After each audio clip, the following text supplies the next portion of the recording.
నేను నాకెందుకులే అని నా సినిమాలు నేను చేసుకుంటున్నా. ఎస్, అమరావతి విషయంలో శివాజీ ఎప్పుడైనా మాట్లాడతాడు, ఎప్పుడైనా ఏ పార్టీతో అయినా ఎదురెళ్ళి మాట్లాడతా. అది రైతుల కష్టం. ఆ కష్టాన్ని మీరు మీ ఇష్టం వచ్చినట్టు ఎవరికాళ్ళు వాడేసుకుందామంటే చూస్తా ఊరుకోం. ఏంటి, నేను ఈ సినిమా రిలీజ్ ముందు ఇచ్చిన ఇంటర్వ్యూ మీ అందరికి చాలా ఇబ్బందిగా అనిపించింది కదా.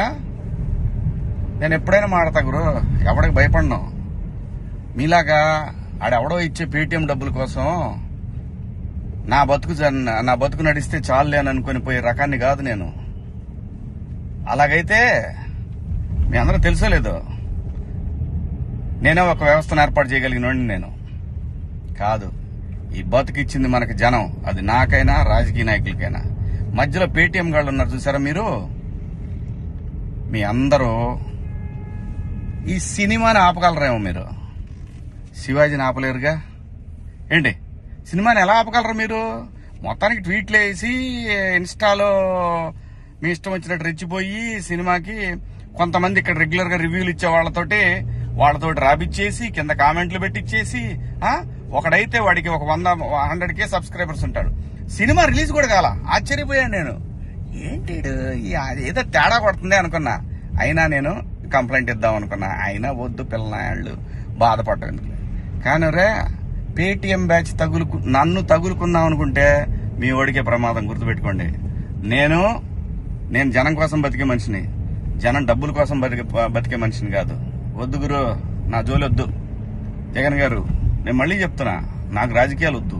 నాకు కావాల్సింది, నేను అమరావతి రైతుల కోసం నిలబడ్డాను, జనం కోసం నిలబడతా. అది ఏ పార్టీ అయినా, అది మీరైనా ఇంకో పార్టీ అని ఎవరైనా సరే, ఎదురొస్తే జనానికి ఎదురొస్తే మాత్రం నేను నిలబడతా. కానీ నేను మాట్లాడుకుందా ఇంక నుంచి. నేను డైరెక్ట్ గా అడుగుతా పిఎం గారినే, ఈ దేశంలో సిబిఐ మీద నమ్మకం ఉండాలంటే, సిబిఐ మీద నమ్మకం కుదరాలంటే ఫస్ట్ కేసులను రాజకీయ నాయకులందరినీ కూడా పక్కన పెట్టి, రాజకీయాల నుంచి పక్కన పెట్టి, వాళ్ళు మంచోళ్ళ చెడ్డోళ్ళ అని తేలిన తర్వాత వాళ్ళని పాలిటిక్స్ లో ఉండే విధంగా చేయగలిగితే బాగుంటదని పిఎం గారిని కూడా అడుగుదాం అనుకున్నా. ఇక నుంచి మిమ్మల్ని రోజు అడుగుతా. ఇక నుంచి మీకు రోజు నా జోలు రావద్దు. నేను నా బతుకు నేను బతుకుతున్నా, నిజాయితీగా బతుకుతున్నా. ఏ రాజకీయ పార్టీ దగ్గర పోయి చేయి జాపలా. మీరంటే భయపడతామా? ఏం చేస్తారు అబ్బాయి? మీ గవర్నమెంట్ ఉన్నప్పుడే ఏం చేయలేకపోయారు. నన్ను ఎందుకు చేయలేకపోయారు తెలుసా? పైన నేచర్ ఒకటి ఉంది అబ్బాయి. రప్ప ఇవన్నీ బాగుంటాయి వీడియోల్లోనూ వాటిలో చూసుకోవటానికిను ఎగేసుకొని మనం భుజాన రేపేదో జరుగుద్దని ఊహించుకుంటే. మనందరికంటే ప్రకృతి గొప్పదిరా అబ్బాయి, గుర్తుపెట్టుకోండి. అయినా వ్యవస్థ గురించి ఆలోచించాలి కానీ, ఎవడో ఒకటి డబ్బు సంపాదించుకుందాం జనం మీద అని వాడి కోసం వాడిచ్చే 1000 రూపాయలు, 4000, 10,000, 20,000, 1,00,000, 2 లక్షల రూపాయల కోసం ఎంతమంది భావితరాల భవిష్యత్తు ఆడుకుంటారా మీరంతా? బుద్ధి ఉందంటారా మీకేమన్నా? మనందరం ఏమి లేకుండా ఇంత దూరం వచ్చాం కదా. మాట్లాడుకున్నారా అబ్బాయి? రేపు నుంచి మాట్లాడదాం మీ నాయకుడి గురించి, మీ పేటీఎం బ్యాచ్ గురించి. ఇంకా ఉన్నారు, తీస్తా. ఇప్పుడు దాకా సైలెంట్ గా ఉన్నా నేను.